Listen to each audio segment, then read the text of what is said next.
রূপালী পর্দায় অসংখ্য গল্পের নায়ক তিনি।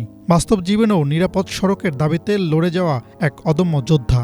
তবে এবারের লড়াইটা নিজের জীবনের জন্য। দীর্ঘ ১৫ মাস যুক্তরাজ্যে চিকিৎসা শেষে দেশে ফিরেছেন বরেণ্য অভিনেতা ইলিয়াস কাঞ্চন। কিন্তু স্বস্তির এই ফেরা এখনও পূর্ণ সুস্থতার গল্প নয়। এজন্য চিকিৎসার দীর্ঘ পথ চলার এক ক্ষণিক বিরতি। গত বছরের এপ্রিলে ব্রেন টিউমার ধরা পড়ার পর লন্ডনে শুরু হয় তার চিকিৎসা। অস্ত্রোপচার, রেডিওথেরাপি এবং প্রায় ১০০ কেমোথেরাপির কঠিন ধাপ পার করেছেন তিনি। চিকিৎসকরা টিউমারের একটি বড় অংশ অপসারণ করলেও পুরোপুরি সরানো সম্ভব হয়নি। দীর্ঘ চিকিৎসার পর শারীরিক অবস্থার কিছুটা উন্নতি হয়েছে বলে জানিয়েছেন স্বজনরা।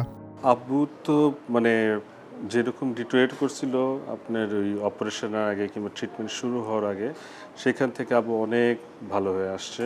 তার টিউমার ছোট হচ্ছে এবং ছোট হওয়ার দিকেই, তো ডাক্তাররাও এখন খুব আশাবাদী যে আব্বুর খুব ভালো রিকভারি হবে সামনে।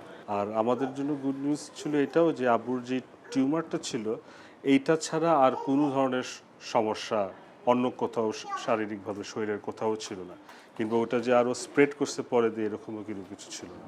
দেশে ফেরার পর রাজধানীর গুলশানের বাসায় বিশ্রামে রয়েছেন এই কিংবদন্তি অভিনেতা। তাকে দেখতে যাচ্ছেন চলচ্চিত্রের সহকর্মীরা। সবাই দিচ্ছেন সাহস, জানাচ্ছেন ভালোবাসা।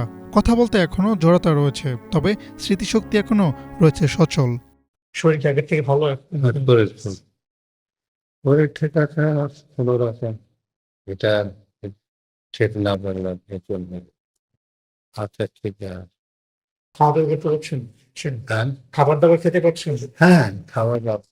ইলিয়াস কাঞ্চন শুধু পর্দার নায়ক নন, নিরাপদ সড়ক চাই আন্দোলনের মাধ্যমে কোটি মানুষের কাছে তিনি এক সংগ্রামের প্রতীক। সেই মানুষটিকে আবারও সুস্থ এবং প্রাণবন্ত রূপে দেখতে চায় দেশের চলচ্চিত্র অঙ্গন আর অগণিত ভক্তরা। তবে চিকিৎসা এখনও শেষ হয়নি। চলতি মাসে পরবর্তী ধাপের চিকিৎসার জন্য আবারও লন্ডনে যাওয়ার কথা রয়েছে তার। আব্বু তো ১২ তারিখ সকালে যাবে, ১৯ তারিখে আব্বুর নেক্সট অ্যাপয়েন্টমেন্ট আছে লন্ডনে, ওখানে আব্বুর আবার স্ক্যান হবে। তারপর আরও কিছু টেস্ট আছে, যেরকম আব্বুর টিউমারের একটা জেনেটিক টেস্টিং হবে, যে কোন মিউটেশনের জন্য আব্বুর টিউমারটা হয়েছে। তো ওই মিউটেশনের উপর ডিপেন্ড করে কিছু মেডিকেশন তারা তৈরি করবে, যেন আব্বুর নিজের ইমিউন সিস্টেমই ফাইট করে ওইটার সাথে।